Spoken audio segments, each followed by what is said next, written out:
ওকে, আজকে আমাদের হচ্ছে ইলাস্ট্রেটরের সেকেন্ড ক্লাস, যেটা হচ্ছে ফিল, স্ট্রোক, অবজেক্ট বা direct selection tool, magic wand tool, lasso tool, এই টুলগুলো আমরা আজকে শিখবো।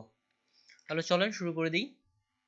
আগের তো ডাইরেক্ট সিলেকশন বা ওগুলো কি আপনাদের ট্রাই করা হয়েছিল? আগের যে টুলগুলো ছিল, পেজটা আমি আপাতত একটু বড় করে নিচ্ছি। এখান থেকে এটা বড় করে নিলাম। প্রথমে আসি ফিল অ্যান্ড স্ট্রোক এবং অবজেক্ট। ফিল অ্যান্ড স্ট্রোকটা অলরেডি আমরা জানি। ফিল অ্যান্ড স্ট্রোকটা আমরা অলরেডি জানি। আমরা এখানে যে কোনো শেপ ক্রিয়েট করি না কেন, যে কোনো শেপই ক্রিয়েট করি না কেন, আপনি যে ভিতরের দিকে আসতেছেন সেটাকে বলা হচ্ছে ফিল। ফিল কালার চেঞ্জ করার জন্য অবশ্যই অবজেক্টে সিলেক্ট করে আপনি এখান থেকে যে কোনো কালার অ্যাপ্লাই করা যেতে পারে, যে কোনো কালার অ্যাপ্লাই করা যেতে পারে। আর স্ট্রোকের জন্য এখান থেকেও আপনি যে কোনো কালার অ্যাপ্লাই করতে পারেন। তো স্ট্রোকের সাইজ বাড়ানোর জন্য এখান থেকে আপনি ইচ্ছামতো স্ট্রোকের সাইজও বাড়ানো যেতে পারে। আর অবজেক্ট কোনটাকে বলতেছে, যেমন এইটা একটা অবজেক্ট, আপনি যে কোনো কিছু এখানে একটা তৈরি করলেন বা এখান থেকে একটা স্টার তৈরি করলাম, এই যে যে কোনো কিছু তৈরি করলাম, এগুলো হচ্ছে এক একটা অবজেক্ট। যেটা আমাদের ফটোশপে যদি আপনারা লক্ষ্য করে দেখেন, এডিটের পরে এখানে কিন্তু লেয়ার নামে একটা অপশন ছিল, ওই অপশনটা কিন্তু এখানে নেই, এখানে হচ্ছে অবজেক্ট। তাহলে এগুলো হচ্ছে এক একটা অবজেক্ট। ঠিক এগুলো মডিফাই করার জন্যই আপনি এই অবজেক্ট থেকে এটা মডিফাই করা সম্ভব। ফিল হচ্ছে ভিতরেরটা, স্ট্রোক হচ্ছে বাইরেরটা, আর এক একটাকে বলা হচ্ছে অবজেক্ট। ফটোশপের ক্ষেত্রে স্ট্রোক সম্পর্কে আপনাদের ডিটেলস দেখানো হয়েছিল, যেমন ভিতর দিক থেকে স্ট্রোকটা হবে না, বাইরে থেকে আপনার লাইন হবে কিনা, ঠিক ওই জিনিসগুলো এখানে আছে। ফটোশপে কি ছিল, এখান থেকে একটা মোর অপশন ছিল। আর এটার ক্ষেত্রে আপনি উইন্ডো থেকে স্ট্রোকে যদি আসেন, এসে লাইনে চলে যান, এখান থেকে স্ট্রোক। তো স্ট্রোক দিয়ে আপনি এখানে একটা পপ আপ মেনু পেয়ে যাচ্ছেন। এখানে যদি আমরা আসি, স্ট্রোক থেকে একটা আমরা পপ আপ মেনু পেয়ে যাচ্ছি। তো স্ট্রোক আপনি কতটুকু নেবেন, যদি বাড়ায় দিচ্ছি এখানে বাড়তেছে, কমিয়ে দিলে কমতেছে, যে হিসাবে স্ট্রোক দিবেন ততটা স্ট্রোক আমরা এখান থেকে নিয়ে নিতে পারি। এরপরে যদি আসি, এখানে হচ্ছে ক্যাপ। এরপরে দেখেন এখানে হচ্ছে ক্যাপ। আপনার ক্যাপগুলো কেমন হবে থাকেন, ক্যাপে একটু পরে আসতেছি। এখান থেকে প্রথমে আসি অ্যালাইন স্ট্রোক। অ্যালাইন স্ট্রোকটা কি, এটা বর্তমানে আমাদের একেবারেই পাতের মিডিল বরাবর স্ট্রোকটা আছে। স্ট্রোকটা আমাদের একেবারেই পাতের মিডিল বরাবর। যখন এখানে দিচ্ছি, এবার দেখেন স্ট্রোকটা আমার পাতের বাইরে ভিতর দিকে চলে গেছে। তাহলে পাত কোথায়? সাইডে। অনেক সময় কাজের ক্ষেত্রে এই স্ট্রোকটাকে পাতের ভিতরের দিকে নেওয়া হয়, কখনো বাইরের দিকে নেওয়া হয়। প্রথমটা হচ্ছে মিডিল বরাবর অর্থাৎ লাইন বরাবর, তারপরটা বাইরে অর্থাৎ ইনসাইড, আর এটা হচ্ছে আউটসাইড। এটাকে যদি আমরা তিন ভাগে ভাগ করি, একটা নিলাম আর একটা নিলাম, জিনিস কিন্তু একটাই, পাত কিন্তু একটাই, আর একটু ছোট করে নিচ্ছি। তাহলে প্রথমটার ক্ষেত্রে এটা হচ্ছে ইনসাইড, তারপরটা হচ্ছে মিডিল বরাবর, আর এটা হচ্ছে আউটসাইড। তিনটাই কি সাইজ দেখেন আলাদা আলাদা দেখাচ্ছে, কিন্তু তিনটারই কিন্তু প্রকৃতপক্ষে সাইজ একই। তিনটারই প্রকৃতপক্ষে যেটা কাঠামো বা কঙ্কালতন্ত্র যেটাকে বলি, যেটা মেইন কাঠামো, তিনটারও কিন্তু একই। কিন্তু এখানে শুধু পার্থক্য হচ্ছে, এটা হচ্ছে ইনসাইড স্ট্রোক, এটা হচ্ছে মেইন বা পাত বরাবর স্ট্রোক, আর এটা হচ্ছে পাতের বাইরে থেকে স্ট্রোক। তারপরে আসি কর্নার। আপনি এখান থেকে কর্নার গুলো কেমন নিবেন, যেমন এটা দেখেন রাউন্ডেড কর্নার হয়ে গেছে। যদি কর্নার আমরা রাউন্ডেড করি, রাউন্ডেড বিভেল করলে কেটে ফেলবে, ঠিক কর্নার যেভাবে আছে সেভাবে করা যেতে পারে। এরপরে আসি এটার ক্ষেত্রে, স্ট্রোকের ক্ষেত্রে ড্যাশের বিষয়টা। এটাও আমরা ইলাস্ট্রেটর ফটোশপে করেছিলাম। যখন এখানে ড্যাশ অন করতেছি, তখন এখানে ড্যাশের অপশনগুলো এখানে চলে আসতেছে। তো 4 পিটি ড্যাশ রাখি। আচ্ছা, এবার দেখেন এটা কিন্তু ড্যাশ ড্যাশগুলো আপনি কমাইতে বাড়াইতে পারবেন। এটা হচ্ছে প্রথম কটা ড্যাশ, তারপরটা হচ্ছে গ্যাপ। আপনি একটা থেকে একটার কতটুকু দূরত্ব রাখবেন সেটাও এখান থেকে নির্ণয় করা যেতে পারে। আর কোনটাতে সিলেক্ট করছিলাম, আউটসাইডেরটাতেই করি আমরা। এখান থেকে আউটসাইডেরটাতেই করে এটা ড্যাশ অন করলাম।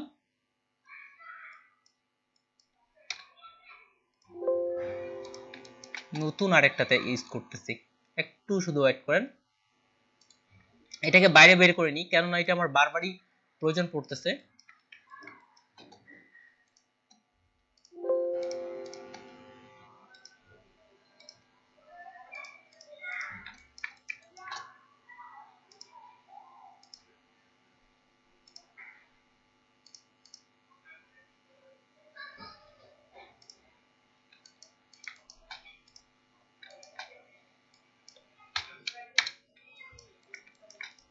একটু শুধু বাড়িয়ে কমিয়ে দেখি। 4 পিক্সেল, থামেন, ডিফল্ট ভাবে যেটা আছে সেটাই অন করি।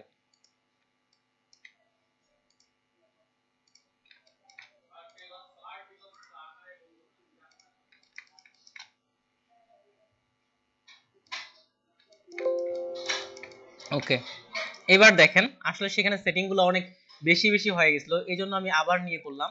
তাহলে যখনই কোনো একটা অবজেক্টের মধ্যে, এটা যে কোনো অবজেক্ট যে কোনো ক্ষেত্রে হতে পারে, এই ড্যাশের মধ্যে যদি আপনি গ্যাপ গ্যাপ করতে চান তাহলে এখানে কত পিটি বাই কত পিটি করতে যাচ্ছেন ঠিক একটার পর একটা লিখে দেওয়া যেতে পারে। অ্যালাইন স্ট্রোকটা জানি, কর্নারের ক্ষেত্রে জানি কর্নারটা কেমন হবে, আর এখানে হচ্ছে ক্যাপ গুলো কেমন হবে। এবার রাউন্ড করলাম, তাহলে ক্যাপ গুলো দেখেন এখানে প্রত্যেকটাই রাউন্ড হয়ে একটার সঙ্গে আরেকটা জোড়া লেগে যাচ্ছে। এবার দেখেন এটা হচ্ছে রাউন্ড ক্যাপ হয়ে গেছে, এটা হচ্ছে সমান, আর এটা হচ্ছে স্কোয়ার ক্যাপ। তাহলে এদিক থেকে ক্যাপগুলো চেঞ্জ করা যেতে পারে। তাহলে যদি আমরা ওভারঅল স্ট্রোকে আসি, প্রথমটা হচ্ছে কতটুকু মোটা হবে আপনার স্ট্রোক, কতটুকু মোটা বা চিকন হবে সেটা হচ্ছে স্ট্রোকের সাইজ। তারপরটা হচ্ছে স্ট্রোকে যদি আপনি শুধুমাত্র যখনই আপনি অন করবেন হচ্ছে এই যে ড্যাশ ড্যাশ, তখন এটা দেখতে কেমন হবে, তখন এই ক্যাপসের বিষয়টা আসবে, অর্থাৎ ক্যাপস গুলো আপনার রাউন্ড হবে না স্কয়ার হবে, এটা এখান থেকে করা যেতে পারে। তারপরটা হচ্ছে কর্নার, ঠিক এখানে কর্নার বেস কাজগুলো, কর্নার কি ধরনের হবে এটা এখানে শো করাচ্ছে, বিভেল বা যে ধরনের কর্নার সেটাই, আর হচ্ছে অ্যালাইনের স্ট্রোক, এরপরে ড্যাশ ড্যাশ কতটুকু করতে যাচ্ছেন সেটা এখান থেকে লিখে দেওয়া যেতে পারে। এছাড়াও স্ট্রোকের আরো কিছু অপশন আছে, যেমন এখান থেকে যদি আমরা আসি, এই স্ট্রোকটা এক একটা স্ট্রোক এক এক রকম, শুধুমাত্র একটা লাইন নিয়ে ব্যবহার কাজটা করা যেতে পারে। এখান থেকে একটা লাইন ক্রিয়েট করলাম, এটা একটা স্ট্রোকটা আমি বাড়িয়ে দিচ্ছি, ড্যাশ লাইন তুলে দিলাম। এবার যদি স্ট্রোক থেকে আমি এটা অন করি, তাহলে দেখেন এটা আমার কর্নারটা একদিক থেকে একটা চিকন, একদিক থেকে মোটা হয়ে গেছে। তো এখানে কিছু ডিফল্ট ভাবে স্ট্রোক দেওয়া আছে, সেগুলো ব্যবহার করা যেতে পারে এবং আমরা কিছু স্ট্রোকও তৈরি করে নেওয়া যেতে পারে। তাহলে প্রথমত স্ট্রোকের হচ্ছে ফটোশপের মতোই হুবাহু। এবার আসি ডাইরেক্ট সিলেকশন টুল। ডাইরেক্ট সিলেকশন টুলটা অনেক গুরুত্বপূর্ণ একটা টুল, এবং কি নিচের দিকে যে টুলটা দেখতেছে এটাকে বলা হচ্ছে ডাইরেক্ট সিলেকশন টুল। যে কোনো শেপকে মডিফাই করার জন্য এই ডাইরেক্ট সিলেকশন টুল, বা কোনো একটা নির্দিষ্ট কর্নারকে সিলেক্ট করার জন্য এই ডাইরেক্ট সিলেকশন টুলটা ব্যবহার করা হয়ে থাকে। তো এটা ডাইরেক্ট হবে না ডিরেক্ট হবে, কোনটা উচ্চারণ সঠিক হবে? ডিরেক্ট মেবি, ডাইরেক্ট এটা ডিরেক্ট। আচ্ছা, দুইটাই করে ভাইয়া মানুষ। আচ্ছা, অনেকে ডাইরেক্ট বলে অনেকে ডিরেক্ট বলে, এক এক জায়গায় এক একটা শুনছি। আচ্ছা, গুগলের ক্ষেত্রে কি ব্রিটিশ ইয়েতে ডাইরেক্ট হবে। আচ্ছা, গুগলে উচ্চারণটা কি দিচ্ছে এটা একটু দেখে নি।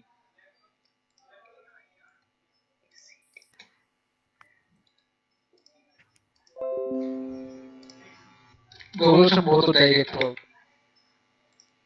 গুগল তো আমেরিকান ভার্সন বলবে। আচ্ছা ডাইরেক্ট। আচ্ছা, গুগল ডাইরেক্ট বলতেছে। আচ্ছা যাই হোক, জি একটা হলো গুগল থেকে এটা উচ্চারণটা বলতেছে, এটা হচ্ছে ডাইরেক্ট। আচ্ছা যাই হোক, ডাইরেক্ট সিলেকশন টুল কি করে, পুরো শেপকে মডিফাই করার জন্য বা কর্নার ভিত্তিক মডিফাই করার জন্য এই ডাইরেক্ট সিলেকশন টুল ব্যবহার করা হয়ে থাকে। ফটোশপে আমরা এটা করতাম, তো ফটোশপের তুলনায় এটা অনেক বেশি স্পেশালি ভাবে কাজ করে। যেমন এখানে আমরা একটা শেপ ক্রিয়েট করতেছি, ডিফল্ট কালারে রাখলাম, এটা কিন্তু আমরা চাইলেই এখন রাউন্ড করতে পারি। 2000 CS6 ভার্সন যারা ব্যবহার করেন এই রাউন্ডের অপশনটা, এই কর্নারগুলো আপনারা পাবেন না। এই কর্নারগুলো যখন নিচের দিকে টানতেছে দেখেন চারোপাশ থেকে কিন্তু এটা আমার রাউন্ড হয়ে গেল, চারোপাশ থেকে রাউন্ড হয়ে গেল। কিন্তু এবার যদি চাই আমরা শুধুমাত্র এই কর্নারটা আর এই কর্নারটা রাউন্ড করব, কিংবা শুধুমাত্র এই কর্নারটা রাউন্ড করব, সিলেকশন টুল দিয়েও যখন আমি এইভাবে ধরতেছি, এবার কিন্তু আমি এটাকে তাও আমার সবগুলো রাউন্ড হয়ে যাচ্ছে। ঠিক এখানে কর্নার ভিত্তিক বা অ্যাঙ্কর ভিত্তিক কাজ করতে চাইলে এই ডাইরেক্ট সিলেকশন টুলটা আমরা ব্যবহার করতে পারি। এখান থেকে ডাইরেক্ট সিলেকশন টুল যার শর্টকাট হচ্ছে এ, এখান থেকে ক্লিক করে শুধুমাত্র এই কর্নারকে সিলেক্ট করলাম, তাহলে দেখেন শুধুমাত্র এই কর্নারকে এখন আমি মডিফাই করতে পারতেছি। যদি চাই যে একসঙ্গে দুটাকে করব, এটাকে ক্লিক করলাম, সিলেক্ট করলাম এবং শিফট চেপে এটাকে সিলেক্ট করলাম, তাহলে একসঙ্গে দুটাকে আমরা মডিফাই করতে পারতেছি। এভাবে বিভিন্ন ধরনের শেপ তৈরি করা যেতে পারে। এটা নিয়ে কয়েকটা আরো উদাহরণে আসবো। তারপর এখানে একটা সরাসরি শেপ করলাম, এই শেপকে যদি আমি কোনো স্টাইলিশ ভাবে পরিবর্তন করতে চাই সেটাও করা সম্ভব। কারণ এই পয়েন্টারটাকে ধরলাম, পয়েন্টারটা ধরে এটাকে ইচ্ছামতো আমি যেভাবে ইচ্ছে এটাকে মডিফাই করতে পারতেছি। যেমন বিভিন্ন ধরনের কাজের ক্ষেত্রে আমরা কিন্তু শেপগুলো মডিফাই করছিলাম, যেমন এই কর্নারটা আমি বাড়িয়ে নিতে যাচ্ছি, উপর থেকে এটাকে ছোট করলাম, যে বিভিন্ন ডিজাইনগুলোতে নিচ থেকে এই কর্নারটা বাড়ানো থাকে অনেকটা, ধরলাম এটাকে অ্যারো কি দিয়ে সাইড দিকে বাড়াই দিলাম, তাহলে দেখেন এখানে একটা এই ধরনের ডিজাইনগুলো হয়তো আপনি অনেকেই দেখছেন, এ পাশে একটা আর এ পাশে আরেকটা আপনার ডিজাইনগুলো করা হয়ে থাকে। আমি এটা ভার্টিক্যাল বা হরিজন্টাল বরাবর ঘুরিয়ে নিচ্ছি, অনেক ডিজাইনের ক্ষেত্রে আপনি এটা দেখবেন। তো শেপকে সরাসরি অ্যাঙ্কর পয়েন্ট বেস এই ধরনের মডিফাইগুলো করার জন্য ব্যবহার করা হয়ে থাকে। তারপরে যেমন আমরা একটা ডিমের ছবিও ডিমও তৈরি করতে পারি, আম তৈরি করা যেতে পারে। এখান থেকে যেমন একটা আমি বৃত্ত নিলাম, ডিমের ক্ষেত্রে কি হয়, এক পাশে একটু চিকন হয়, এক পাশে একটু মোটা হয়ে থাকে। তাহলে এই জন্য আমি এখান থেকে ডাইরেক্ট সিলেকশন টুল দিয়ে এখানকার এই পয়েন্টারটা ধরলাম, একটু নিচের দিকে এটা বড় করে দিলাম, তাহলে দেখেন এক পাশে চিকন আর এক পাশে কিন্তু মোটা হয়ে গেছে। অর্থাৎ প্রত্যেকটা পয়েন্টারকে ধরে আপনার কাজ করা যেতে পারে। তারপর আমরা ধরেন একটা আম তৈরি করতে যাচ্ছি, এখান থেকে একটা আমের মতো করে শেপ তৈরি করলাম, তারপরে এই ডিরেক্ট সিলেকশন টুল দিয়ে এখান থেকে এই পয়েন্টারটাকে ধরে এই হ্যান্ডেলকে একটু ভিতরের দিকে দিয়ে দিলাম, আর এই পয়েন্টারটাকেও একটু ভিতরের দিকে, ফুললি আমের মতো না হলেও কিছুটা হলেও আমের মতো শেপটা কিন্তু চলে আসছে। এক কথায় যে কোনো কিছুকে মডিফাই করার জন্য, যে কোনো অ্যাঙ্কর পয়েন্ট বলেন, কোনো কিছুকে মডিফাই করার জন্য এই ডাইরেক্ট সিলেকশন টুলটা ব্যবহার করা যেতে পারে। এনি হাউ যে কোনো কিছু মডিফাই হতে পারে, যে কোনো কিছু মডিফাই, যে কোনো পয়েন্টারকে নিয়ে আপনি কাজগুলো করতে পারবেন। তো এক্সাম্পল স্বরূপ আরো একটা ছোট্ট কাজ করি, যেমন এখান থেকে একটা ছোট্ট করে একটা কালার হোয়াইটে রাখি, স্ট্রোক কালার এটাই থাক, এটাকে নিলাম। তারপরে এখান থেকে একটা টুল আছে যেটাকে বলা হচ্ছে আর্ক টুল, অনেকটা শেপেরই মতো। এখান থেকে এই শেপটা নিয়ে এখান থেকে একটা ছোট্ট করে বৃত্তের মতো তৈরি করলাম।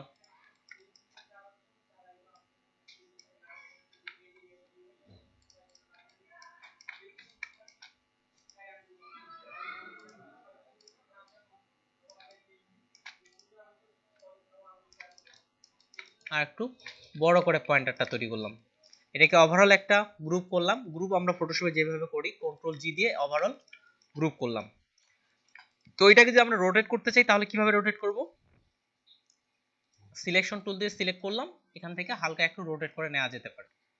আর যদি কপি করতে চাই, অল্টার চেপে এখানে একটা কপি করলাম, তারপরে এটাকে এটার সঙ্গে রোটেট করে দিলাম, এখান থেকে এটা পয়েন্টারগুলো মিলাই দিলাম, এটাকে আবার আরেকটা কপি করে এটা আবার রোটেট করে এ পাশ থেকে এটা মিলাই দিলাম, এ পাশ থেকে এটাকে মিলাই দিচ্ছি।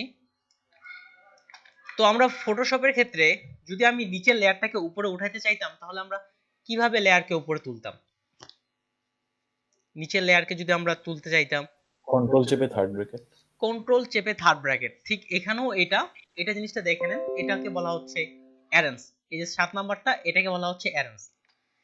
এই অ্যারেঞ্জের বিষয়টা হচ্ছে কি, আমরা যখন ফটোশপে কোনো লেয়ারকে উপরে উঠাতে চাইতাম, যদি এক ঘর করে উঠাতে চাইতাম তাহলে কন্ট্রোল চেপে থার্ড ব্র্যাকেট, আর যদি একবারে উপরে উঠাতে চাইতাম তাহলে control shift control shift third bracket. Shortcut হচ্ছে এখানেও ওইটাই, শর্টকাট অন করেছি, এখানেও আপনার ওই একই রকম কাজ। এটাকে যদি উপরে উঠাতে চাই, এটাকে সিলেক্ট করলাম, তারপরে কন্ট্রোল শিফট থার্ড ব্র্যাকেট, এটাকে বলা হচ্ছে অ্যারেঞ্জ। যদি আমরা ভিতর থেকে করতে চাই তাহলে কিভাবে করব, ভিতর থেকে করতে চাই, এটাকে সিলেক্ট করলাম, এক হচ্ছে রাইট বাটন ক্লিক করে দেখেন লিখে আছে অ্যারেঞ্জ। যদি একবারে উপরে উঠাইতে চান, যেমন এটাকে আমরা একবারে উপরে উঠিয়ে ফেললাম, সিলেক্ট করে রাইট বাটন অ্যারেঞ্জ, আর পাশে দেখেন শর্টকাট লিখা আছে, কন্ট্রোল অল্টার থার্ড ব্র্যাকেট যখনই দিচ্ছি এটা একবারই উপরে চলে আসতেছে। আর যদি বিং ফরওয়ার্ড দিই তাহলে এক ঘর করে উপরে উঠবে, তাহলে কয়টা করে, একটা করে ঘর উপরে উঠবে। আর যদি স্যান্ড টু ব্যাকওয়ার্ড দেন তাহলে একবারে পিছনে চলে যাবে, স্যান্ড টু ব্যাকওয়ার্ড দেন তাহলে এক ঘর করে পিছনে যাবে, আর স্যান্ড টু ব্যাক দিলে একবারে পিছনে চলে যাবে। শর্টকাটগুলো ঠিক ফটোশপে যেরকম শর্টকাট ছিল ঠিক সেটাই শর্টকাট, একটা একটা করে যদি আমরা উপরে উঠাতে চাই তাহলে কন্ট্রোল চেপে থার্ড ব্র্যাকেট, আর যদি একবারে উপরে উঠে যাই তাহলে কন্ট্রোল শিফট থার্ড ব্র্যাকেট, যেমনটা এটাকে চেপে কন্ট্রোল শিফট থার্ড ব্র্যাকেট। এখান থেকে আরেকটা হচ্ছে বলছিলাম, এগুলো হচ্ছে এক একটা করে অবজেক্ট। তো অবজেক্টের কাজ করার জন্য এখান থেকে অবজেক্ট থেকে অ্যারেঞ্জ, ঠিক এখান থেকেও ওই কাজটাই পেয়ে যাচ্ছেন। এই ছিল এখানকার অ্যারেঞ্জ, যে কোনো কিছুকে উপরে নিচে বা যেখানে নিয়ে যাবেন সেখান থেকে করা যেতে পারে। তো আমরা যেটা তৈরি করতেছিলাম সেটাই করি, সবগুলোকে সিলেক্ট করলাম, অল্টার চেপে এখান থেকে একটা নিলাম, এটা পিছন দিকে দিতে যাচ্ছি, তাহলে পিছন দিকে কন্ট্রোল শিফট থার্ড ব্র্যাকেট, একটু এটাকে ছোট করলাম, একটু ছোট করলাম, আর একটু উপরের দিকে দিচ্ছি, অল্টার চেপে আরেকটা কপি, এটাকেও পিছনের দিকে দিলাম, এটাকে আর একটু ছোট করলাম, তাহলে এটাকে চেপে, আচ্ছা এগুলো গ্রুপ করা হয়নি, এটাকে আরেকটু ছোট করি এবং এটার পিছন দিকে দিয়ে দিই, তাহলে একটা আঙ্গুরের একটা ফলের থকার মতো কিন্তু একটা তৈরি হয়ে গেছে। এটা মেইনলি দেখার কারণ হচ্ছে কি, এটা মেইনলি দেখার কারণ হচ্ছে ওই যে অ্যারেঞ্জের আপ ডাউনের বিষয়টা। আর ওভারঅল ধরে নিলাম এটাতে গ্রুপ করা আছে, ধরে নেন এটাতে গ্রুপ করা আছে, ফটোশপে যেভাবে গ্রুপ করতাম সিমিলার একইভাবে গ্রুপ, কন্ট্রোল জি চাপলে এখানে গ্রুপ। আর যদি ভিতর থেকে করতে চান এখান থেকে সিলেক্ট করে অবজেক্ট, অবজেক্ট থেকে দেখেন এই যে গ্রুপ, এটা অলরেডি গ্রুপ করা আছে, এই জন্য গ্রুপটা হাইড, আর আনগ্রুপ করলেই আনগ্রুপ। তাহলে কন্ট্রোল চেপে গ্রুপ দিলে গ্রুপ, আর কন্ট্রোল শিফট দিয়ে আনগ্রুপ, এটাকে গ্রুপ করলাম। তো ধরে নেন এখান থেকে শুধুমাত্র আমি এটার কালারটা পরিবর্তন করতে যাচ্ছি, এটার কালারটা পরিবর্তন করতে যাচ্ছি। ভাই গ্রুপ করতে হলে কি আগে কি সিলেকশন করে নিতে হবে? হ্যাঁ, যাকে যাকে গ্রুপ করলেন মাস্ট বি তাকে সিলেক্ট করতে হবে, নাহলে তো ফটোশপ কি ইলাস্ট্রেটর কিভাবে বুঝবে যে আপনি কাকে গ্রুপ করতে যাচ্ছেন? মাস্ট বি যাকে যাকে গ্রুপ করবেন তাকে সিলেক্ট করে নিতে হবে। তো আমরা ধরে নেন এই গ্রুপ থেকে শুধুমাত্র উপরের এই ফোল্ডার কালারটা আমরা চেঞ্জ করতে যাচ্ছি, শুধুমাত্র উপরের এটার কালারটা চেঞ্জ করতে যাচ্ছি। তো এটাকে সিলেক্ট করলাম, কিন্তু কালার যখন দিচ্ছেন দেখেন ওভারঅল কালার হয়ে যাচ্ছে, এটা ওভারঅল কালার হয়ে যাচ্ছে। তার অর্থ হচ্ছে আমাদেরকে আনগ্রুপ করতে হবে, এটাকে ধরলাম, কালার দিলাম। কিন্তু একটা জিনিস যদি আপনি লক্ষ্য করে দেখেন, যখন আপনার এভাবে অনেকগুলো গ্রুপ করা থাকবে বারবার এই কাজটা কিন্তু ঝামেলাপূর্ণ, বারবার এই কাজটা গ্রুপ করা আনগ্রুপ করা অনেকটা ঝামেলাপূর্ণ বিষয়। এই ঝামেলা থেকে এড়ানোর জন্য এখান থেকে একটা আছে গ্রুপ সিলেকশন টুল, আপনি এখান থেকে গ্রুপ থেকে যে কাউকে এবার আলাদা আলাদা করে সিলেক্ট করতে পারতেছেন। আর আমরা যখন যেটা সিলেকশন টুল দিয়ে ক্লিক করতে দেখেন ওভারঅল সিলেক্ট হয়ে যাচ্ছে।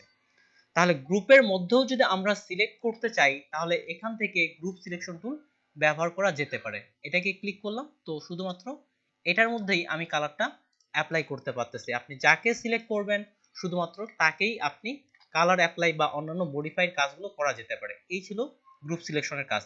আর ডিরেক্ট সিলেকশন টুল কোনো পাথকে, কোনো অ্যাঙ্কর পয়েন্টকে তার ইচ্ছা মতো মডিফাই করা যেতে পারে। তারপরটাতে চলে আসি ম্যাজিক ওয়াইন টুল। ম্যাজিক টুলে আমরা ফটোশপে যেভাবে কাজ করতাম এখানে আসলে তেমনটা নয়, আবার তেমনটাও।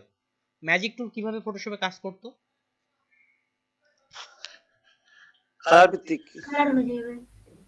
কালারের উপর ভিত্তি করে যেখানে যে কালারটা আছে পিক্সেল সেই হিসাবে কাজ করতো।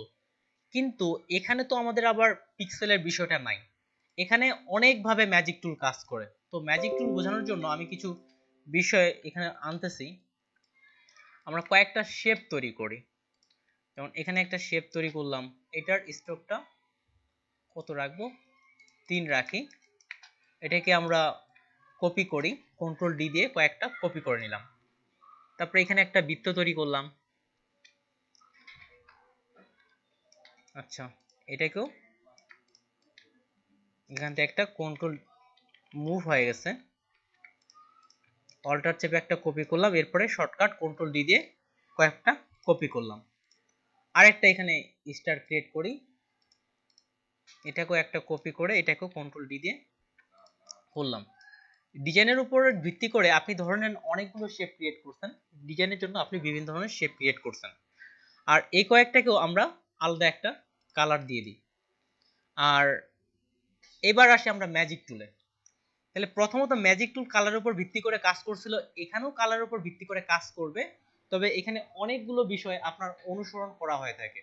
1 নাম্বার, ম্যাজিক টুলে ক্লিক করলাম, তাহলে এখানে যখনই রেড কালারে ক্লিক করছি তো রেড কালারের সকল শেপগুলো আমার সিলেক্ট হয়ে গেছে। যেমন দেখেন এই জায়গাতেও একটা রেড কালারের কালার ছিল, সেই রেড কালারটাও কিন্তু সে সিলেক্ট করে ফেলছে। তাহলে ম্যাজিক টুলে যখনই আমি যে কালার নিচ্ছি সেই কালারটাই কিন্তু সে সিলেক্ট করে ফেলতেছে। এটা গেল 1 নাম্বার। যেমন এখানে এই কালারটা নিলাম, ঠিক এই পাশের আমটাও সিলেক্ট করে ফেলছে। এবার আসি এটার আরো ডিটেলস বা অ্যাডভান্সে। আপনি যখন এটাতে ডাবল ক্লিক করবেন তখন এই ধরনের একটা পপআপ মেনু আসবে, ম্যাজিক ওয়াইন টুলের একটা পপআপ মেনু আসবে। যখনই ডাবল ক্লিক করবেন এখানে একটা পপআপ মেনু আসবে। এটা আপনার টোটাল 5 ভাগে ভাগ করা হয়েছে, এটাকে টোটাল 5 ভাগে ভাগ করা হয়েছে। এতক্ষণ ধরে যেটা আমরা কাজ করতেছিলাম সেটা হচ্ছে ফিল কালার। শুধুমাত্র ফিল কালারের উপর ভিত্তি করে শুধু সে ফিল কালারের উপর ভিত্তি করে সিলেক্ট করবে। এবার যদি ফিল তুলে দিয়ে স্ট্রোকে ক্লিক করে ম্যাজিক টুল দিয়ে ক্লিক করি, এবার দেখেন আপনার ব্লু কালার, রেড কালার সবাইকে কিন্তু সিলেক্ট করতেছে। দেখেন সবাইকে মুভ করা যাচ্ছে। তাহলে আমরা যখন ফিল থেকে স্ট্রোকে সিলেক্ট করব তখন সে স্ট্রোককে কালারের উপর ভিত্তি করে এবার সে সিলেক্ট করতেছে, স্ট্রোককে কালারের উপর ভিত্তি করে। যখন ফিল মার্ক করতেছি তখন কিন্তু সে ফিল কালারকে কালারের উপর ভিত্তি করে সিলেক্ট করতেছে। এই ছিল স্ট্রোক কালার এবং ফিল কালার। এবার আসি স্ট্রোক ওয়াইড। এটা কিভাবে কাজ করে? এটা আপনার স্ট্রোকের কত আছে সেটার উপর ভিত্তি করে কাজ করে। যেমন এটার স্ট্রোক আছে 3, এটা করে দিলাম আমি 16, এটা করে দিচ্ছি 12, এটা 8, এটা 7, এটা 3ই থাক, আর এটা করে দিই 1। ঠিক সিমিলার এদিক থেকে আমরা কিন্তু স্ট্রোকগুলো পরিবর্তন নিয়ে আসছি। এবার স্ট্রোকের এখানে টলারেন্স রেখে দিই আমরা 4। এখন 5 থেকে নিচে যতগুলো স্ট্রোক আছে শুধু তাদেরকেই সিলেক্ট করবে। এখানে দেখেন ক্লিক করলাম, তাহলে 5-এর নিচে যে স্ট্রোকগুলো আছে তাদেরকেই কিন্তু সিলেক্ট করছে। এবার কিন্তু সে 12-13 যে স্ট্রোকগুলো আছে তাদেরকে কিন্তু সে সিলেক্ট করেনি। এবার যদি আমি এখানে দিয়ে দিই একেবারেই 20, এবার যদি আমি ক্লিক করি তাহলে দেখেন সব স্ট্রোককে, যেগুলো হচ্ছে 21-এর নিচের যত স্ট্রোক আছে সব অবজেক্টগুলোকেই সে সিলেক্ট করে ফেলছে। এটা হচ্ছে স্ট্রোক বেস সিলেক্ট করা। ডিজাইনের ক্ষেত্রে অনেক স্ট্রোক ব্যবহার করতে হয়, যেমন যেখানে এখানে যত স্ট্রোক সেই স্ট্রোক বেজই কিন্তু সে সিলেক্ট করতেছে। ঠিক সিমিলার এখানে আমি দিচ্ছি 6 এর নিচে যতগুলো স্ট্রোক আছে সবগুলোকে সে সিলেক্ট করে ফেলবে। এবার সামনের দিকে স্ট্রোকগুলো ওই টলারেন্সের মধ্যে আসতেছে না, এই জন্য এই দুটোকে সিলেক্ট করেনি। যখন আপনি স্ট্রোক বেস সিলেক্ট করতে চাইবেন তখন স্ট্রোক। এরপরে আসতেছে অপাসিটি। অপাসিটি কি আমরা বলেন দেখি? অপাসিটি তো আমরা জানি ট্রান্সপারেন্সি। স্বচ্ছতা। এটা করবে আবার অপাসিটির উপর সিলেক্ট করবে। এগুলা কিন্তু ফটোশপে ছিল না। যেমন স্ট্রোক বেস সিলেক্ট করা খালি শুধুমাত্র কালার বেসে সিলেক্ট করতো, এখানে কিন্তু অপাসিটির উপর ভিত্তি করেও সে সিলেক্ট করতে সক্ষম। যেমন অপাসিটি কমাবেন কিভাবে? অবজেক্টে সিলেক্ট করলে উপরে অপাসিটির অপশনটা চলে আসে। আর যাদের আসতেছে না বা পিসি ছোট অনেকের ক্ষেত্রে এটা নাও আসতে পারে, তো এটা উইন্ডো থেকে ট্রান্সপারেন্সি নামে একটা অপশন আছে, শর্টকাট কন্ট্রোল অল্টার F10, এটা ওপেন করবেন। তাহলে এখানে আপনি স্ট্রোকের ওই অপাসিটি অপশনটা পেয়ে যাবেন। তাহলে এই অপাসিটিটা রাখতেছি 50, এটাও রাখতেছি 50, আর এটা রাখতেছি 20। এবার শুধুমাত্র অপাসিটির উপর বেস করে ক্লিক করবে। অপাসিটি ক্লিক করলাম, যতগুলো 100% অপাসিটি আছে সবাইকে সিলেক্ট করে দিয়েছে। এগুলো আমার 100% অপাসিটি। আর যখনই আমি 50-তে দিছি তাহলে এই দুটো আমার 50-তে সিলেক্ট করা ছিল, এটা আমার এখন এই দুটো হচ্ছে আমার 50-তে অপাসিটি করা। তাহলে এটা আমার দেখেন মুভ করে নিয়ে আসছি। আর যখন আপনি 20-এর মধ্যে ক্লিক করব তো এই দুটো আমার ছিল 20 অপাসিটি, এই দুটাকে সে সিলেক্ট করে ফেলছে। অপাসিটির উপরেও সিলেক্ট করা যেতে পারে। আর ব্লেন্ডিং মোড কোনটা? ব্লেন্ডিং মোড আমরা ফটোশপে করে আসছি, কিন্তু ব্লেন্ডিং মোড কোনটাকে বলা হয়? এটা বাঁকায় বাঁকায় এই যে যে কোনো অবজেক্টকে মানে বাঁকায় মানে কি বলে ওইটাকে ভুলে ফেলতে ভাইয়া। আচ্ছা ঠিক মানে আছে। বাঁকানো আর কি বাঁকানো। আচ্ছা মাহফুজ ভাই ছাড়া আর কেউ? সবগুলা থাকবে, স্ট্রোক, তারপর কালার চেঞ্জ করার।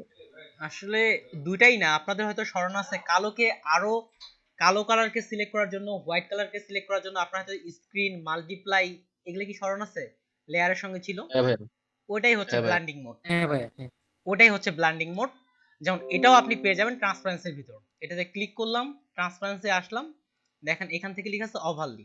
এটা কিন্তু অলরেডি ওভারলি হয়ে গেছে। এটাকেও দিচ্ছি, এটাকেও দিলাম ওভারলি, এটাকে আর এটাকে দিলাম মাল্টিপ্লাই, এখান থেকে মাল্টিপ্লাই। ঠিক ওই কাজটাই এখন এখানে করবে। ব্লেন্ডিং মোড যাতে যাকে যাকে ওভারলি দেওয়া আছে এটাকে ক্লিক করলাম, তাহলে যাকে যাকে ওভারলি দেওয়া আছে তারা আলাদা করে এই যে এই দুটাকে ওভারলি দেওয়া আছে। আর যদি যাদেরকে যাদেরকে আমরা মাল্টিপ্লাই দিছি, কোনটাকে দিছি আমারই স্মরণ নাই, তো এটাকে ক্লিক করলাম, তো এই দুটো আমার মাল্টিপ্লাই আছে, তাহলে এই দুটো আমার সিলেক্ট হয়ে গেছে। আর যদি আপনি নরমালকে সিলেক্ট করেন, এটা ছিল নরমাল হয়তো, তো যেগুলো নরমাল ছিল সবগুলো দেখেন ওগুলা বাদ দিয়ে এই দুটো বাদ দিয়ে কিন্তু সিলেক্ট হয়ে গেছে। এটাই ছিল ব্লেন্ডিং মোড, এটাকে বলা হচ্ছে ব্লেন্ডিং মোড। এখান থেকে ব্লেন্ডিং মোড যেটা চেঞ্জ করা আছে সেদিক থেকে এটা কাজ করে থাকে। তো দ্রুত একটা ওভারভিউ মুখে মুখে বলে দিই। ফিল কালারটা শুধুমাত্র ফিল কালারের উপর ভিত্তি করে ম্যাজিক পয়েন্ট টুল দিয়ে সিলেক্ট করা যেতে পারে। স্ট্রোকের উপর ভিত্তি করে সিলেক্ট করবে। আর স্ট্রোক এটা হচ্ছে কতটা মোটা বা কতটা চিকন, একেবারে লোকাল ভাষায় কতটা মোটা বা কতটা চিকন স্ট্রোকের আপনার পার্সেন্টেজ কত 7, 8, 9, 10 সেটার উপর ভিত্তি করে সিলেক্ট করবে। অপাসিটি হচ্ছে প্রত্যেকটা অবজেক্ট কোনটা অবজেক্টের কতটুকু অপাসিটি আছে সেটার উপর ভিত্তি করে সিলেক্ট করবে। এবং যেটা হচ্ছে ব্লেন্ডিং মোড, এখান থেকে ব্লেন্ডিং এর যেমন হচ্ছে এটা একটা গ্রুপ করা আছে লাইট এন্ড প্রত্যেকটা ওভারলি আলাদা আলাদা করে গ্রুপ করা আছে, সেটার উপর ভিত্তি করে ব্লেন্ডিং মোড সেট করা থাকে। এই ছিল ম্যাজিক ওয়াইন টুল, এখান থেকে সিলেক্ট করা যেতে পারে। ভাইয়া এটা 15 ভার্সনে আছে তো নাকি? জি ভাই 15 ভার্সনও থাকার কথা। ভাইয়া হ্যাঁ থাকার কথা ভাই, 15 ভার্সনও এটা থাকার কথা।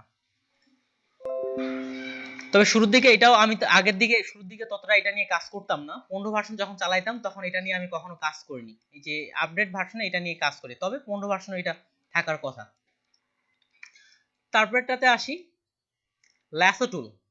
ল্যাসো টুল কি করতো, আমাদের ফটোশপে যেভাবে কাজ করতো এখানেও একটু আলাদা ভিন্নভাবে কাজ করে থাকে। ল্যাসো টুল ছিল আমাদের ফ্রি হ্যান্ড ট্রান্সফর্ম টুল। যেভাবে আমরা মাউসটা টানবো সেভাবে এটা সিলেকশন করতো, যেভাবে মাউসটা সরাবো সেভাবেই ল্যাসো টুল সিলেকশন করে থাকতো। এবার যদি আসি এখানে ইলাস্ট্রেটরের ল্যাসো টুলটা কিভাবে কাজ করে থাকে। ইলাস্ট্রেটর এখানে ল্যাসো টুল পয়েন্টার ভিত্তিক বা কোনো অবজেক্টকে সরাসরি সিলেক্ট করতে কাজ করে থাকে। এখান থেকে সরাসরি আসি ল্যাসো টুল। ল্যাসো টুলের শর্টকাট হচ্ছে এখানে কিউ। তাহলে ফ্রি হ্যান্ড ভাবে আমি এখান থেকে এখানে প্রত্যেকটাকেই সিলেক্ট করলাম, তাহলে এটা আমার সিলেক্ট হয়ে গেছে। ল্যাসো টুল থেকে এখান থেকে এখানে যে কয়েকটাকে নিব সে কয়েকটা আমার সিলেক্ট হয়ে গেছে। এবার যদি সিলেকশনে আসি এগুলাকে আমি একসঙ্গে মুভ করতে পারতেছি। শুধু এটাই নয়, ল্যাসো টুলের এখানে আরো একটা সুবিধা আছে, সে অ্যাঙ্কর পয়েন্টকেও সিলেক্ট করতে পারে। ল্যাসো টুল অ্যাঙ্কর পয়েন্টকেও সিলেক্ট করার ক্ষমতা রাখে। কিভাবে, যেমন আমরা এখানে একটা বৃত্ত নিলাম, এই বৃত্তর শুধুমাত্র এই অ্যাঙ্কর পয়েন্টটাকে আমি সিলেক্ট করব। ল্যাসো টুলে আসলাম, এই অ্যাঙ্কর পয়েন্টটাকে নিলাম, তা দেখেন এটাও কিন্তু আবার আলাদাভাবে লম্বা করা যাচ্ছে, এটাকে আলাদাভাবে লম্বা করা যাচ্ছে। সিমিলার আমরা যদি এই দুটো বৃত্তর মধ্যে কাজটা করি, শুধুমাত্র একসঙ্গে দেখেন দুটো বৃত্তকে ধরলাম, এটা কিন্তু একসঙ্গে মুভ করা যাচ্ছে, একই দিয়ে একসঙ্গে মুভ করা যাচ্ছে। এবার যদি আমরা ল্যাসো টুল থেকে এই দুটোর সাথে এই পয়েন্টারটাকে ধরলাম, দেখেন এই বৃত্ত কিন্তু আমরা পুরোটা সিলেক্ট করিনি, অল্প একটু করছি। এবার যদি আমরা সামনে যাই তাহলে দেখেন এটার পয়েন্টারটা বড় হচ্ছে। তার মানে এখানে ল্যাসো টুল অ্যাঙ্কর পয়েন্ট ভিত্তিক এখানে সিলেক্ট করে আপনি চাইলে কোনো অবজেক্টে ওভারঅল সিলেক্ট করতে পারবেন, কিংবা শুধুমাত্র কোনো একটা অ্যাঙ্কর পয়েন্টকেও সিলেক্ট করতে পারবেন। এই স্টারগুলোর ক্ষেত্রেও সেম, যেমন এই অ্যাঙ্কর পয়েন্টটাকে নিলাম, এবার দেখেন শুধুমাত্র এটাকে আলাদা করে মডিফাই করা সম্ভব। এইভাবেও মডিফাই করা যেতে পারে, এই ডাইরেক্ট সিলেকশন টুল দিয়েও এইভাবেও এটাকে মডিফাই করা সম্ভব। যেভাবে ইচ্ছা সেভাবেই সরাসরি শেপকে মডিফাই করা সম্ভব, কিন্তু ফটোশপে আমরা এইভাবে এইগুলো মডিফাই কিন্তু করতে পারতাম না। ল্যাসো টুল এভাবেই কাজ করা হয়ে থাকে। এরপর আসি কপি পেস্ট, আপ ডাউন বা আপ ডাউন বলতে আমি অ্যারেঞ্জমেন্টটাই বুঝাইতে চাইছিলাম, আপ ডাউন বলতে অ্যারেঞ্জমেন্টটাই বুঝাইতে চাইছিলাম, অ্যারেঞ্জমেন্ট আমরা অলরেডি জানি। তো আসি কপি পেস্টের ক্ষেত্রে, কপি পেস্ট কিভাবে করা হয়ে থাকে। ইলাস্ট্রেটরের কপি পেস্টটা নিশ্চয়ই কিছুটা ভিন্ন, এই জন্যই এই কপি পেস্টের বিষয়টা আমি এখানে লিখছি। সাধারণত ফটোশপে আমরা কিভাবে কপি পেস্ট করতাম বা অন্যান্য সফটওয়্যারে কন্ট্রোল সি দিয়ে কপি, কন্ট্রোল ভি দিয়ে পেস্ট, কিন্তু ইলাস্ট্রেটরে আপনার অনেকগুলো ভাবে পেস্ট করা সম্ভব। তাহলে প্রথমত শর্টকাট দিই, তারপরে ভিতরের দিকে যাচ্ছি। প্রথমত শর্টকাটে আসি। তাহলে ধরে নিলাম আমরা এটাকে এই অবজেক্টটাকে কপি করব, এই অবজেক্ট থেকে কপি করলাম, কন্ট্রোল সি কন্ট্রোল ভি। তাহলে আপনি যখন কোনো অবজেক্টে কপি এবং পেস্ট করবেন, যেটা আমাদের চিরন্তন নিয়ম, যে কোনো সফটওয়্যারে বলেন কন্ট্রোল সি এবং কন্ট্রোল ভি কপি পেস্ট করবেন। ইলাস্ট্রেটরে কি হয়, কন্ট্রোল সি দিয়ে কপি করলাম, কন্ট্রোল ভি দিয়ে পেস্ট করলাম, পাশেই এটা আমার পেস্ট করতেছে, এটা ক্লিক করার পর পাশেই পেস্ট করতেছে। কিন্তু এবার যদি আপনি কন্ট্রোল সি কন্ট্রোল এফ, এফটা হচ্ছে ফন্ট, এই অবজেক্টের উপর আরেকটা পেস্ট হয়ে গেছে, এটা আলাদা কালার দিলাম, তাহলে দেখেন এটা এবার মুভ করি, পিছনে আরেকটা, উপরে পেস্ট করার জন্য কন্ট্রোল এফ, যেটাকে বলা হচ্ছে ফন্ট। এবার আসি ব্যাক, দেখেন এটার পিছনে কিছু কি আছে, কোনো কিছু নেই। এটার পেছনে যদি আমরা পেস্ট করতে চাই তাহলে কন্ট্রোল সি কন্ট্রোল বি, এটা আমি ইয়েলো কালার দিলাম। দেখেন এটার পিছনে আরেকটা পেস্ট হয়ে গেছে। তাহলে এই যেটা খুবই গুরুত্বপূর্ণ, ডিজাইনের ক্ষেত্রে লাগবে। যদি আমরা পিছনে পেস্ট করতে চাই তাহলে শর্টকাট কি, ওই অবজেক্টেরই পিছনে আরেকটা অবজেক্ট নিব। Control D. কন্ট্রোল বি স্মরণ রাখার সহজ নিয়ম। বি তে হচ্ছে ব্যাক, এফ তে হচ্ছে ফ্রন্ট, পিছনে পেস্ট করা, আরেকটা হচ্ছে সামনে পেস্ট করা। তারপরে আসি যে অল আর্টবোর্ডে পেস্ট করা। অল আর্টবোর্ড, আর্টবোর্ড তো আমরা জানি যে এদিক থেকে আরেকটা পেজ, আমি আপাতত আরেকটা আর্টবোর্ড নিয়ে নিচ্ছি, এখান থেকে আরেকটা আর্টবোর্ড নিলাম। তো এখান থেকে এটা কন্ট্রোল সি দিয়ে করলাম, আর এডিট থেকে এটা দেখেন পেস্ট অল আর্টবোর্ড। তো এটা দেখেন, আচ্ছা এই আর্টবোর্ডে কি আসতেছে, আসার কথা, কপি, আর একটা হচ্ছে পেস্ট অন অল আর্টবোর্ডস। আচ্ছা এখানে নিচ্ছে না, সাইডে কোনো একটা আর্টবোর্ডে পেস্ট হচ্ছে, তবে এটা ততটা প্রয়োজন পড়ে না। এই জায়গায় আসতেছে, এই আর্টবোর্ডে কেন আসতেছে না এটা আমি বুঝতেছি না, এই আর্টবোর্ডে কেন আসতেছে না। আচ্ছা যাই হোক, এটা মূলত আপনার অল আর্টবোর্ডে পেস্ট করার জন্য। তাহলে যদি এডিট থেকে দেখেন, একটা হচ্ছে পেস্ট, এটা হচ্ছে সাধারণ পেস্ট যেটাকে বলতেছি। তাহলে ফন্ট একটা হচ্ছে উপরের দিকে পেস্ট, আর একটা হচ্ছে ব্যাক, আর একটা পেস্ট ইন প্লেস, এটাও সাইড দিক থেকে পেস্ট হয়ে যায়।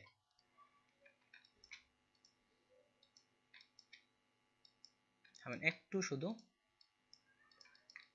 পেস্ট ইন প্লেসটা হচ্ছে যেখানে আছে সেখানেই পেস্ট হয়ে যায়। যেমন এখানে নিলাম control C control paste in place, যেখানে আছে সেখানে এটা পেস্ট হয়ে যাচ্ছে। তবে এগুলার তুলনায় সবচেয়ে যেটা গুরুত্বপূর্ণ, এগুলা ততটা ব্যবহার হয় না, সবচেয়ে বেশি ব্যবহার হয় কন্ট্রোল এফ, উপরে পেস্ট করা এবং পিছনে পেস্ট করা, paste in front, paste in back, এটা হচ্ছে কপি পেস্টের আপনার কাজ। আর আপ ডাউন হচ্ছে অ্যারেঞ্জমেন্টের জন্য। এরপর আসে লেয়ার লক করা এবং আনলক করা, লেয়ারকে লক করা আনলক করা। যেমন আমরা এখান থেকেও আপনি লেয়ার বেস, আপনাকে যদি এখন বলা হয় যে এটাকে খুঁজে বের করেন, তো এখান থেকে দেখেন দেখি আপনি কতগুলো লেয়ার হয়ে গেছে, খুঁজে বের করা কিন্তু মুশকিল। কিন্তু আমরা এখানে ক্লিক করলে কিন্তু এটা সিলেক্ট হয়ে যাচ্ছে। তো লক করব কিভাবে, এটা আমার মুভ করতে পারতেছি, এটাকে আমরা লক করব কিভাবে, শর্টকাট হচ্ছে কন্ট্রোল টু, শর্টকাট হচ্ছে কন্ট্রোল টু, কন্ট্রোল টু দিলাম, এটা আমার লক হয়ে গেছে। এটাকে আর আমি আর মুভ করতে পারতেছি না, এটাকে চাইলেও আর মুভ করতে পারতেছি না। আনলক করার জন্য কন্ট্রোল অল্টার টু, তাহলে লক করার জন্য হচ্ছে কন্ট্রোল টু, আনলক করার জন্য হচ্ছে কন্ট্রোল অল্টার টু। ভিতর থেকে করার জন্য, যেহেতু এটা অবজেক্টের কাজ, এই জন্য অবজেক্টের ভিতরেই পাবেন। এটাকে আসলাম, তাহলে অবজেক্ট, এই যে লেখা আছে লক, কাকে লক করব, এটা সিলেক্ট আছে, একে লক করব, তাহলে এটা সিলেকশন, তাহলে ক্লিক করলাম, এটা আমার লক হয়ে গেছে। সিমিলার আনলক আপনাকে অল করতে হয়, একটা করে আনলকের অপশনটা নেই, আনলক অল দিলাম, তো এটা আমার আনলক হয়ে গেল। লক করার জন্য কন্ট্রোল টু, আনলক করার জন্য কন্ট্রোল অল্টার টু। এবার আসি হাইড করার জন্য, কিভাবে আপনি হাইড করবেন। ফটোশপে আই বাটন দিয়ে হাইড করা যেত, এখানেও আই বাটন দিয়ে হাইড করা যায়। যেমন এখানে আসলাম, যে লেয়ার থেকে খুঁজে বের করে আপনাকে আই বাটন দিয়ে এখান থেকে হাইড করতে হয়। কিন্তু যেহেতু ইলাস্ট্রেটরে লেয়ারের ব্যবহারটা নেই, আপনি চাইলে লেয়ার দিয়ে কাজ করতে পারেন, কোনো সমস্যা নেই, কিন্তু লেয়ার দিয়ে কাজ করতে অনেক ঝামেলাপূর্ণ বা সময় সাপেক্ষ। কিন্তু লেয়ার ছাড়া ইলাস্ট্রেটরে ফুললি ভাবেই কাজ করা যায়। আর লেয়ারকে হাইড করার জন্য তাহলে কন্ট্রোল চেপে 3, তাহলে লেয়ার আমার হাইড হয়ে গেছে, এখানে নাই। তো লেয়ারকে আনহাইড করার জন্য কন্ট্রোল অল্টার 3, তো এটা আবার ব্যাক হয়ে চলে আসবে। এই ছিল আজকের ক্লাসের টপিক।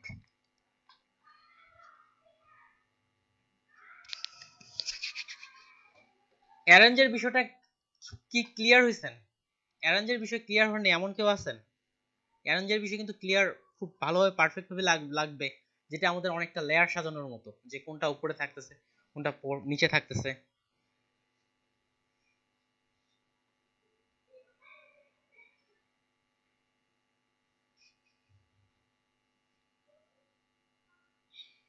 জয় কুমার সিনহা, আপনি কি শুনতে পাচ্ছেন?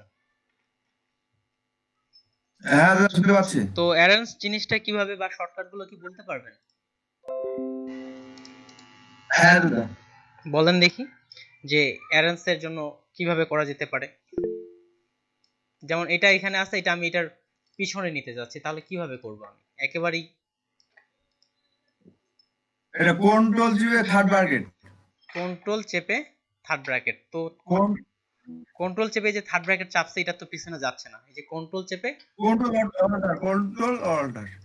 কন্ট্রোল অল্টার চেপে থার্ড ব্র্যাকেট, তাও তো পিছনে যাচ্ছে না। ওকে, যে কেউ, আমি যদি এটা পিছনে নিতে চাই তো কিভাবে করব?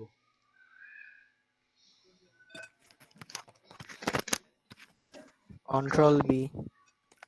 কন্ট্রোল বি, ভাই কন্ট্রোল বি চাপলাম তাও তো পিছনে যাচ্ছে না। ওইটা তো কপি পেস্টের ক্ষেত্রে। হ্যাঁ, কন্ট্রোল বি তে হচ্ছে আপনার ব্যাকে পিছনে কপি পেস্টের ক্ষেত্রে। আচ্ছা দেখেন, আমাকে বিষয়গুলো কিন্তু প্লিজ ফ্রিলি বলবেন, যে বুঝিনি এই বিষয়টা ফ্রিলি করবেন, প্রয়োজন আমি আবার রিপিট করব, কেননা প্রত্যেকটা বিষয় এখানে জানাটা খুব গুরুত্বপূর্ণ। তো অ্যারেঞ্জের বিষয়টা আমি আরেকটু রিপিট করতেছি। এটা আপাতত সবগুলো ডিলিট করে দিলাম, এগুলো সবগুলোকে ডিলিট বাটন চেপে ডিলিট করে দিলাম। এখানে নতুন করে আমি কয়েকটা শেপ তৈরি করতেছি। এখানে কয়েকটা ফটোশপ ঠিক এভাবে বৃত্ত দিয়ে আপনাদের দেখাইছিলাম, এক একটার ক্ষেত্রে এক একটা কালার দিই।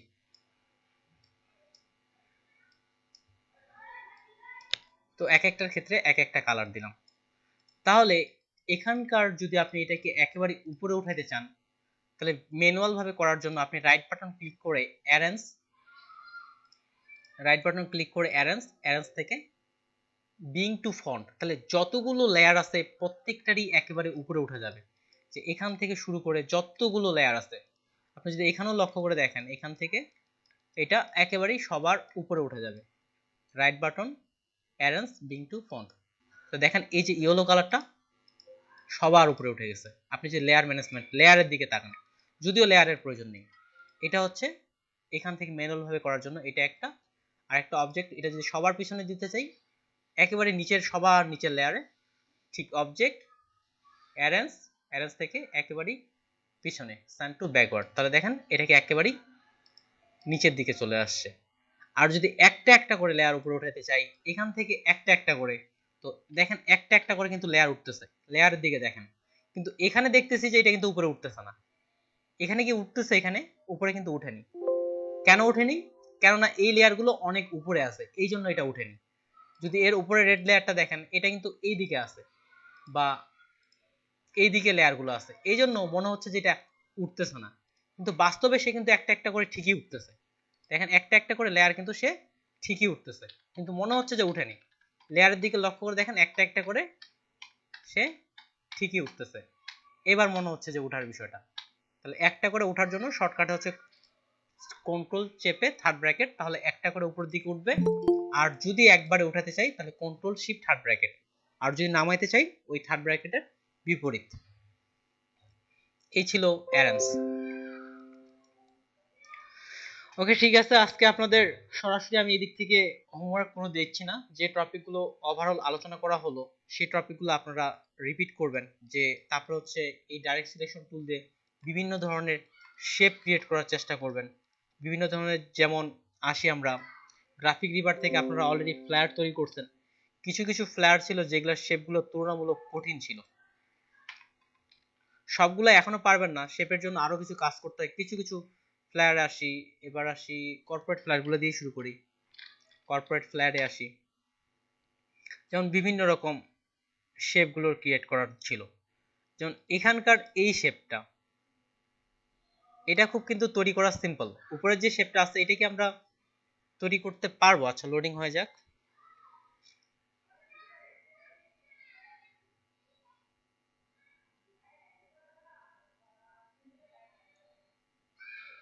এই যে উপরের যে শেপটা আছে কোর্স অফ পলিসি, এই শেপটা কি তৈরি করতে পারবো আমরা? আচ্ছা কে পারবো এমন কেউ? জি ভাইয়া পারবো। আচ্ছা আপু স্যার আর কে কে পারবেন? পারবো ভাইয়া। আচ্ছা তারপরে করা যাবে ভাইয়া। আচ্ছা কেউ কি স্ক্রিন শেয়ার করে দেখাইতে পারবেন এই শেপটা উপরে? আমি ফোন থেকে ক্লাস করতেছি, না হলে দেখাতে পারতাম। আচ্ছা ঠিক আছে, তাহলে এটা আমি আরেকটু হেল্প করি। যে এই শেপটা তৈরি করার জন্য সিম্পল ভাবে আমরা এখান থেকে একটা ডাইরেক্ট সিলেকশন টুল নিলাম। আর এখানে যদি লক্ষ্য করে দেখেন এটা কি আছে, নিচের দিকে, উপরের দিকে, ভিতরের দিকে দেওয়ানো আছে। তাহলে এখান থেকে ডাইরেক্ট সিলেকশন টুল দিয়ে এটাকে আমি শিফট চেপে ভিতরের দিকে দিয়ে দিলাম। তারপর এটা হচ্ছে কি ছিল, এ পাশ থেকে রাউন্ডেড করা, এই দুটো পয়েন্ট রাউন্ড করা। তাহলে একসঙ্গে এটাকে দুটো পয়েন্টকে ধরলাম, ধরার পর এ পাশ থেকে রাউন্ড, যতটুকু আছে ততটুকু রাউন্ড করে ফেললাম। তো দেখেন ওই শেপ কিন্তু ক্রিয়েট হয়ে গেছে।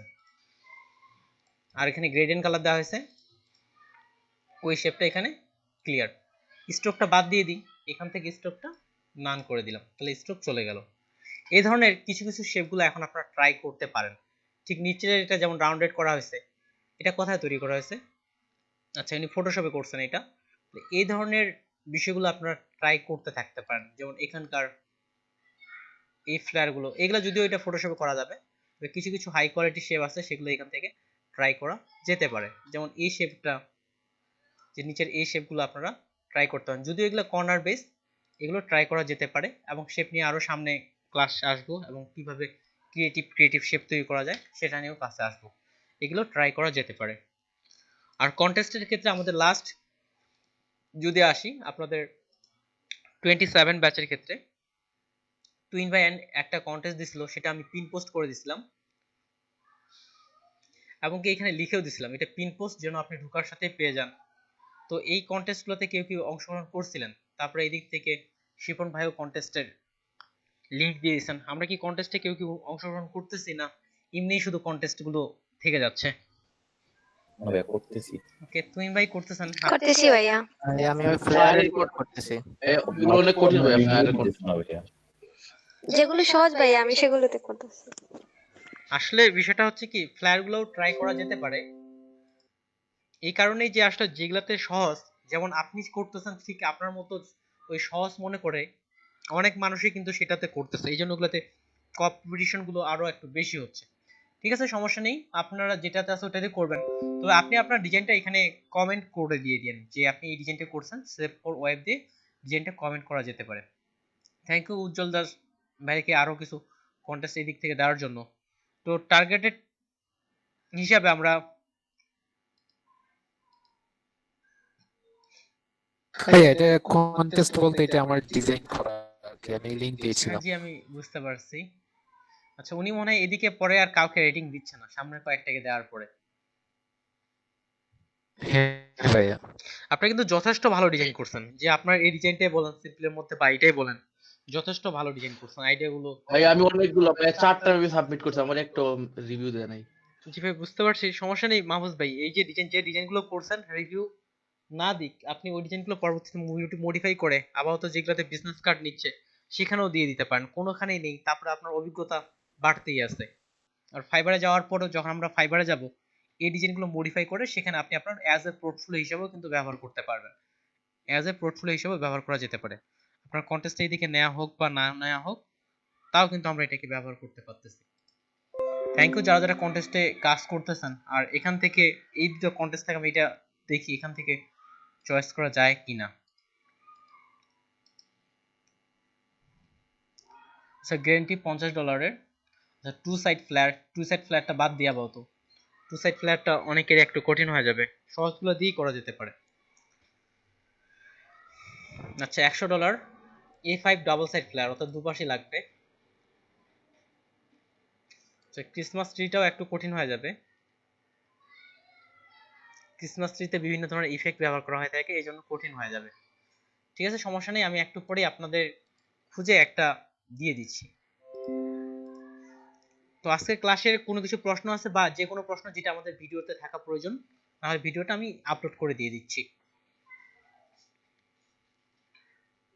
ভাইয়া পিক বেস্টের যে আইডি ভেরিফাই করে কিভাবে ওইটা একটু দেখাবেন? আচ্ছা, পিক বেস্টের মানে আইডি ভেরিফাই, কোন অপশন থেকে করে এটা দেখালেই হবে? আচ্ছা ওটা অ্যাকাউন্ট খোলার সময় দেখতে হবে, এছাড়া অপশনটা আপনি আপাতত পাবেন না, যেহেতু আমার অলরেডি অ্যাকাউন্ট খোলা হয়ে গেছে। ওই অপশনে গিয়ে আপনাকে আমি দেখাইতে পারবো না। আমার অ্যাকাউন্ট ক্রিয়েট করা আছে কিন্তু আইডি ভেরিফাই করতে পারিনি। আচ্ছা, আইডি যখন আপনি দেবেন, এখানে দেখেন উপরের দিকে লেখা আছে যে আমার এখানে যেমন আপলোডের আইকন আছে, আপনার এখানে আপলোডের আইকনটার সাথে একটা বৃত্ত থাকবে, এই বৃত্ততে ক্লিক করেই তারপরে একটার পর একটা স্টেপগুলো আসতে থাকবে। এখানে আপলোড আইকনটা একটা বৃত্ত থাকবে, কন্ট্রিবিউটর হতে হবে। সমস্যা নেই, আপনি পরের ক্লাসে রেডি থাকেন, প্রয়োজনে ক্লাসের মধ্যে আপনার অ্যাকাউন্টটা খুলে ফেলবো। আপনার সিগনেচার, তারপরে হচ্ছে আইডি কার্ডগুলো যেভাবে দেওয়া হয়েছিল ওটা একসঙ্গে জড়া লাগানো, সেই হিসাবে আইডি কার্ডগুলো রেডি রেখে আমরা ক্লাসের মধ্যেই খুলে ফেলতে পারি। আচ্ছা ভাইয়া।